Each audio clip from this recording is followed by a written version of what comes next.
Right, let's see what the hype is all about. We've got the 2 battery set, the plug, a few extras.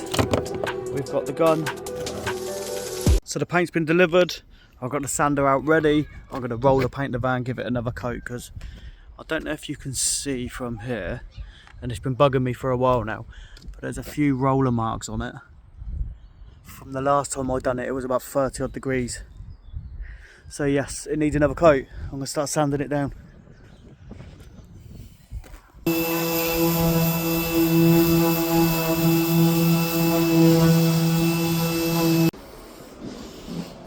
Sanded all down. That's a 120 grit, but I wouldn't normally go that heavy with it. It'd normally be a 240, but this paint's so hard. I ain't seen. You can see where all the roller marks was now.